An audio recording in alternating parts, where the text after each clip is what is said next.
Hello friends, welcome to my channel. आज मैं जो आपके सामने एक टॉपिक डिस्कस करने जा रहा हूँ उसका बड़ा ही रिलेवेंस हो रहा है सोसाइटी में, और मैं ये समझाऊंगा आपको कि ये कैसे इम्पैक्ट कर रहा है सोसाइटी की पूरी थिंकिंग पे और कैसे लोगों को एक गलत डायरेक्शन में लेके जा रहा है।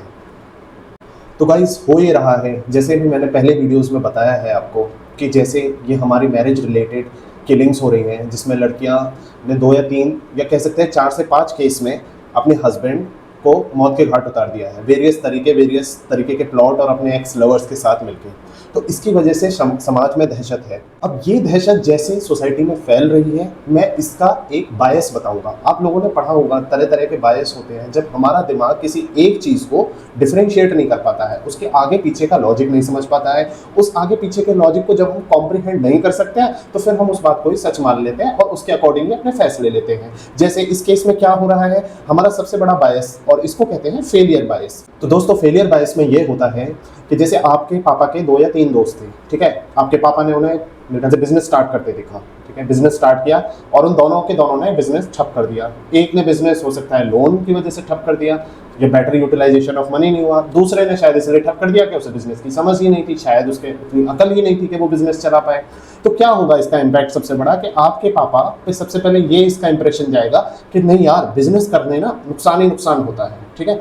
और मैंने तो अपने सामने 2 दोस्तों को देखा है, उनका पूरा लॉस हो गया, पूरी उनकी कंपनी बर्बाद हो गई, ठप हो गई, बैंकक्रप्ट हो गए, ठीक है। अब ये चीज वो सीख गए हैं और आप बड़े होते हैं चल के, फिर आप बोलते हैं कि नहीं पापा मैं बिजनेस स्टार्ट करूंगा, तो आपके पापा बोलते हैं अरे नहीं बेटा, मेरे तो 2 दोस्त थे, उनने बिजनेस स्टार्ट किया, वो बिजनेस खत्म हो गया, खल्लास हो गया, तो बिजनेस में कोई फायदा नहीं होता है। तो यही तरीके का बायस इससे बोलते हैं हम, फेलियर बायस बोलते हैं। इसमें क्या होता है, हम उन एग्जांपल्स को नहीं देख रहे हैं और सिर्फ फेलियर एग्जांपल्स को देखते हैं, जिसमें हम ये देख रहे हैं कि सोशल मीडिया पे धड़ाधड़ रील, हर तरह के इंसिडेंसेस, सबकी रील चलाई जा रही है। अभी आपने थोड़े टाइम पहले वो मेरठ वाला इंसिडेंट देखा होगा। मेरठ वाले इंसिडेंट में क्या हुआ था कि लोगों ने वो ड्रंक के इतने ज्यादा मीम्स बनाने स्टार्ट कर दिए, इतने ज्यादा मीम्स बनाने स्टार्ट कर दिए। पहले तो वो फनी लगता है, लेकिन सबको पता है, खासकर मेल्स को ये पता है कि इसका क्या सिग्निफिकेंस है। तो वो एक तरीके से धीरे धीरे डर डाला जाता है सोसाइटी के अंदर, और इसका इम्पैक्ट ये होता है कि जो सही भी लड़के हैं 26, 27, 30, 31 साल के, उन्हें भी डर लगने लगता है आगे शादी करने के लिए।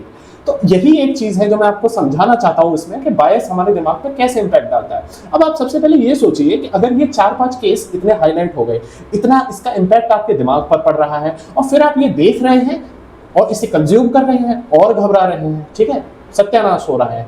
वहीं मैं बोलूं कि कितनी सारी सक्सेसफुल मैरिजेस हैं, कितने सारे ऐसे भी लोग हैं जो दुनिया में हैं, जिनने बच्चे पैदा किए हैं, उनकी दुनिया आगे बढ़ी है, जिनने शादियां करी हैं। कितनी ऐसी लड़कियां हैं, अरे आप लोगों की ही मम्मियां हैं, जिनने शादी बहुत अच्छे से निभाई है, जीवन भर आपके पापा के साथ रहे और कभी किसी तरीके से सोचा भी नहीं उन्हें किसी तरीके का नुकसान पहुंचाने के लिए। ऐसी तो लड़कियां हजारों में हैं, लेकिन क्या है ना, वो नॉर्मल बिहेवियर है, वो इतना नॉर्मलाइज्ड है कि उसके बारे में कोई बात ही नहीं करता। और डराया आपको किस चीज से जाता है कि ओह ये देखो टंकी में ऐसे कट के फिट हो जाओगे, ओह ये देखो हनीमून पे जाओगे, पहाड़ों पे जाओगे तो बीवी नीचे फेंक देगी, इसलिए शादी मत करो। आपको शादी से डराया जा रहा है।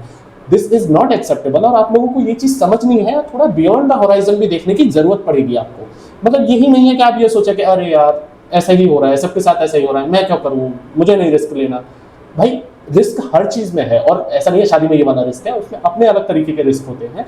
भले ही सेटलमेंट और एक दूसरे की जानने पहचानने में टाइम लगता है, लड़ाई या झगड़े होते हैं, वो सेटल होते हैं, लेकिन इसका मतलब ये नहीं है कि सारी लड़कियां तुम्हें मारने के लिए ही बैठी है और उनके पास कुछ काम नहीं है, उन्हें अपना जीवन जीना नहीं है। उनका एक काम बच गया कि हाँ अब तो हम सारा बदला लेंगे तुम लड़कों से, जो तुम लोग कराए ना हमारे साथ। नहीं, वो ये सब करने के लिए नहीं बैठी है। इसलिए आप 2-4 गलत एग्जाम्पल्स को देख के सबको जनरलाइज मत कीजिए। मैं आज भी आपको रेशियो बताता हूँ, और हमेशा से शायद मैंने अपने वीडियोज में बताया भी है कि 70, 75, 80% लड़कियां आज भी सही हैं। 70% तो सही है ही, जिनके दिमाग थोड़े जमीन पे हैं, जो आगे चल के लाइफ में कुछ करना चाहती हैं। वो ऐसी हवाबाजी अफलातूनी कामों में नहीं है, ठीक है। वो परिवार का महत्व समझती हैं, वो जीवन जीना चाहती हैं, वो किसी का साथ भी चाहती हैं, वो आगे अपनी फैमिली को बढ़ाना चाहती है, और हर तरीके से जो एक संसार का सुख होता है उसे लेना चाहती है। तो हमें ये बात बहुत समझने की जरूरत है, और इस बायस को सबसे पहले हटाया जाए अपने दिमाग से, और इसके बियॉन्ड सोचे तो हमारी लाइफ और आसान होगी। अब आप लोग मुझसे कहोगे कि क्या कॉल ऑफ एक्शन ले, इस चीज को हम कैसे डील करें। मैं ये चीज मानता हूं कि आसान नहीं है। देखिए, हम सब एक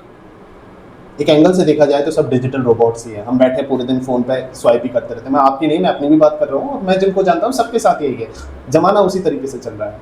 तो मैं आपको यही सजेस्ट करूंगा कि न्यूज़ को आप न्यूज़ की तरह लीजिए। अगर आपको ये इस चीज़ से रिलेटेड ह्यूमर, मर्डर से रिलेटेड ह्यूमर और अननेसेसरी तरीके की नेगेटिव न्यूज़ जो फैलाई जा रही है, आप फिल्टर लगा सकते हैं अपने इंस्टाग्राम पे, आप कैसी रील्स देखना चाहते हैं, तो आप उसके ऊपर डिसाइड कीजिए। देखिए इन्फ्लुएंसर्स को तो ये चाहिए कि मेरी वीडियो वायरल हो, मेरी रीच अच्छी हो, जितनी रीच अच्छी होती है आपको भी पता है उसके मॉनेटरी बेनिफिट्स होते हैं। ऑफ कोर्स ये चीज़ है, मैं भी यही चाहूंगा कि मेरी बात लोगों तक पहुंचे, लेकिन मैं आपको एक सही बात बताने की कोशिश कर रहा हूँ जिससे शायद आपका फायदा हो, आपका ब्रेन ड्रेन वैसे ना हो। भाई दुनिया में इस वक्त 50,000 चीजें हैं परेशान होने के लिए, इस चीज को मत रखो। और 50 चीजें हैं, हजारों चीजें हैं, उनसे परेशान हो, उनके बारे में सोचो। इस चीज को अपनी लिस्ट में मत रखो गाइस कि ये तो हो जाएगा, बस शादी कर लूंगा तो भाई मेरे तो मरना ही है, गर्दन कटनी है। नहीं, थोड़ा रिलैक्स हो जाओ, थोड़ा चिल हो जाओ। दुनिया बहुत बड़ी है, दुनिया में बहुत चीजें हैं करने के लिए। लड़कियां तुम्हारे पीछे कोई मशेटे और चाकू लेके नहीं पड़ी है, उन्हें भी अपने जीवन जीना है, उन्हें भी खुश रहना है, तुम्हें भी खुश देखना चाहती है, तुम्हारे साथ खुश रहना चाहती है।